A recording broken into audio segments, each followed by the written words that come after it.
So what's going on for you in reading comp? So I think the first thing is my reading speed is quite slow.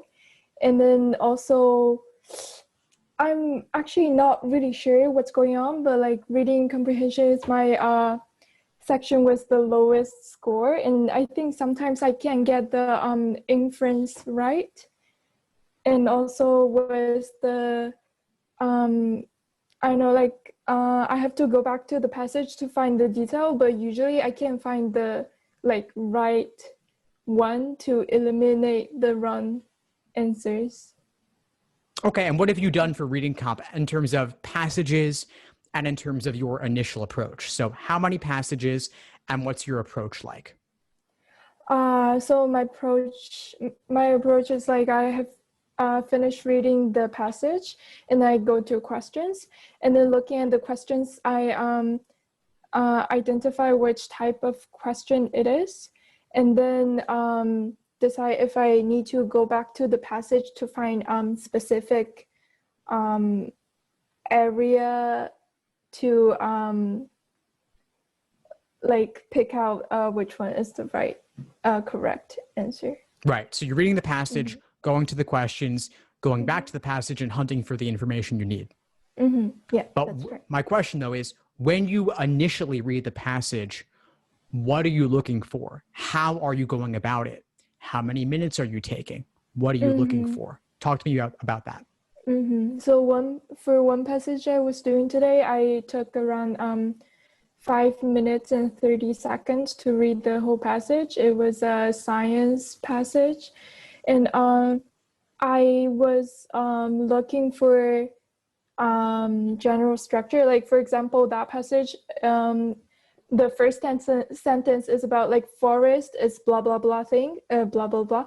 And then it's about economic and the ecological interest, the passage mentioned in the first. And I know, so this topic is about forest and about its economic interest. And then for the later, I look for its structure. For example, it brings up about like 2 claims, and then the second passage is like discussing about the first claim, and third passage discussing about the second claim. And then I look for author's attitude and the structure.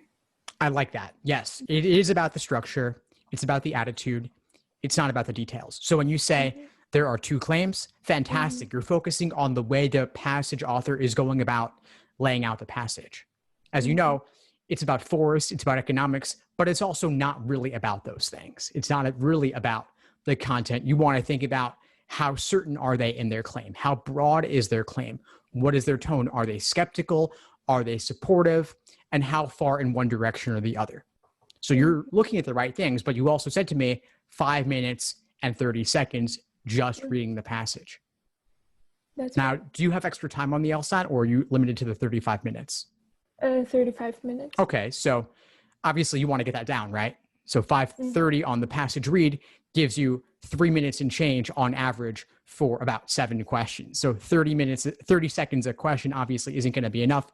You're going to want to get that down. So your approach sounds pretty good in terms of what you're looking for, but we've got to get it down further. Okay. Now, the question is how, and part of that will simply be practice. What other ways do you think you might be able to shave off time aside from simply practicing more? Maybe like read articles in different like areas, like science, like humanities, different areas. Yeah, I hear that a lot, right? The Economist, Scientific American, people are always saying that, right?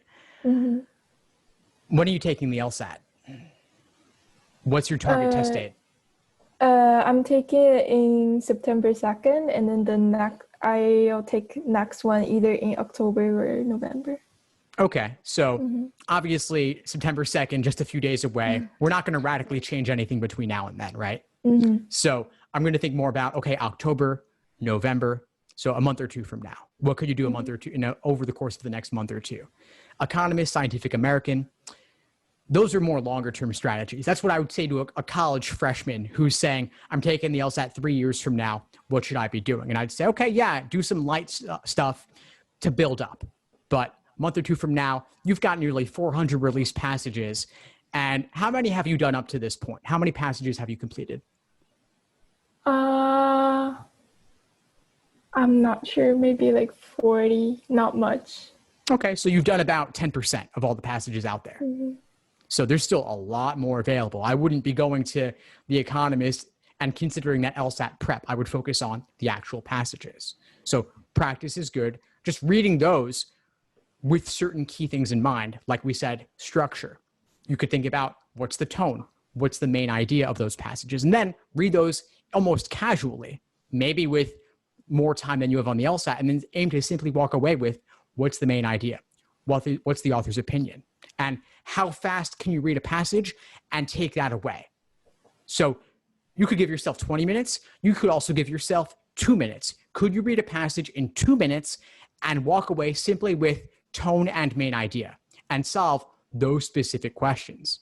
Do that 10 passages in a row, not even bothering with the detailed ones, because you said you've got a rhythm down in terms of going back and finding those details and quickly skimming for what you're looking for. But are you always getting main idea questions right? Main idea is like orientation in logic games. It should be a warm-up. It should be almost a gimme. But if you're not getting tone and you're not getting main idea, even on a tough passage, there's something to work on there. Mm-hmm. And also there's another type of question called like primary purpose. I sometimes like get confused between the main idea and primary purpose question. There's pretty much no difference. Oh, okay. There's pretty much no difference between them. Maybe it's slightly different in how it's framed or phrased, but the idea is going to be the same for both. Okay. They're both general or global in nature. Mm-hmm. Now, I've said a lot here, so I want to invite others to chime in. Anyone who feels like they're pretty good on reading comp or has something they could support Hanye with, I want to invite you to just unmute yourself and chime in. Hanye, can everyone hear me? Yeah, you're good. Thank you so much for sharing. I agree with Steve in that I think the focus should be more towards longer term prep. Since you're taking it either October or November, what you're going to do in the next 2 days, I think just calm your mind, take deep breaths. But for RC, one thing that's helped me has been taking very light, very quick notes for each paragraph of for each paragraph of the passages. Not dissertation writing, but just really quick sketches of what each paragraph is trying to say. I think that gives me a sense of what the overall purpose of the argument is, or what the purpose of the passages are, how they compare, if they're comparison passages. I'd also say for reading comp is to don't rush. It's a bit like logic games in which you want to make sure you've digested the passage before going to the questions. Unless you're like running low on time, let's say you have 5 minutes left or something, and you're just starting a passage. If you have 5 minutes left, you're just starting a passage, then just go straight for like the specific questions or the questions that you can tick off really quickly. But if you're just trying to get yourself started, I would say don't rush to the questions until you have a general understanding of what the passage is saying, because if you don't understand the passage yet, then going to the questions isn't really going to help you. At least that's what my experience has been. So I would say just give yourself enough time to actually digest it. I wouldn't spend more than 3 minutes reading per passage, but get yourself to the point where 3 minutes is enough to really understand. And certainly I would say read over it at least twice. I don't just read over it once. And then, just do the quick sketches.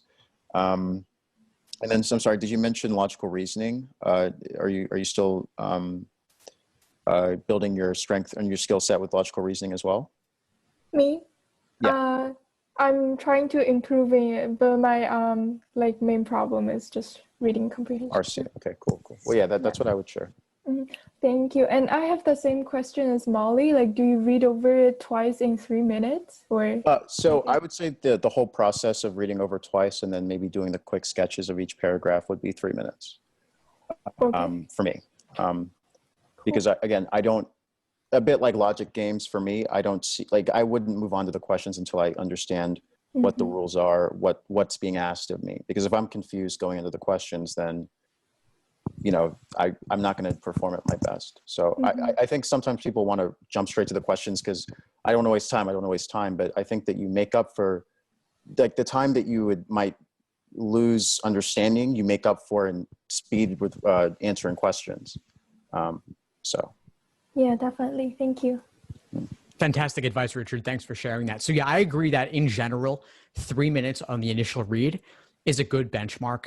Maybe it'll occasionally be 3:30 for a really tough passage. Maybe it'll be 2.5 for a relatively easier passage, but 3 minutes sounds pretty spot on. That way you have approximately 1 minute on average per question, maybe slightly less, but that's a good general rule of thumb. Now, I also want to emphasize what Richard said regarding properly understanding the passage, taking the time to understand it on that initial read. Maybe you're not looking to memorize every single detail, but you want to know where they are so you can find them when you need them. And as an exercise, as a drill, sometimes slow down and really take the time to digest every single sentence, every single idea, and maybe paragraph by paragraph. And what does it mean? Why is it there? How are they setting the stage? That's one of my favorite things to do in coaching sessions with students is we'll take one really tough passage and spend 20 minutes just breaking it down and doing the questions. That's obviously more than double on average what you get on test day. But for a really tough one, for example, the riddled basins of attraction, I think it's from test 50, passage 4. I did that one the other day with a student. We just spent a long time going sentence by sentence, paragraph by paragraph, breaking it down. And one thing I'll do is I'll make up examples. I'll make up analogies. For that one, I talked about the riddled basins being like the Atlantic Ocean and the Pacific Ocean, and water spilling into them, and the riddled parts being like topography on a continent. And a lot of that wasn't there in the passage, but I used that as a mental frame to better understand what was going on. And for a really tough physics passage like that, for most pre-laws at least, that was really useful to do. On test day, can you always do that sort of thing all the time? No, but for tougher passages where you don't really have a proper frame of reference, you got that, and they're not giving you good examples to work with, make up your own and see if they fit. And that can at least help you along over the course of answering the questions. Thank you. Of course, Tanya. Thanks for joining and sharing what was going on for you. I know. So Cheetah just shared some good information in the chat here about primary purpose questions, asking yourself, what's the author's attitude? Does the author want to inform the reader about a specific point or provide counter arguments? Catch any viewpoints from each paragraph. Yeah, as you're reading, look for specific viewpoints. Look for where the author is expressing their opinion. For primary purpose, the question is, why did the author write this? What are they trying to communicate? Just like in logical reasoning, what's the main idea? What's the main point? What's the main conclusion? If they could only keep one idea, what would that be? What's the reason they even said all of this in the first place? If you could only have one takeaway, what's that takeaway? That's the primary purpose, and that's also the main idea. Same thing. Tone will typically be relatively moderate or qualified in nature, so not wholeheartedly enthusiastic and supported without qualification. Typically, it will be qualified approval or moderate skepticism, something like that, something relatively in the middle, but maybe leaning a little bit one way, a little bit the other way, or they could simply be reporting something. But stay away from going too far into the extremes, typically. And that's actually why The Economist and Scientific American can be useful in a way, because they're not totally partisan, totally in one direction, totally in the other. They're usually looking to provide some sort of relatively objective reporting or analysis on something. Can they have opinions? Sure, but they're not going to be too far in one direction or the other. They're fairly moderate, fairly reasonable.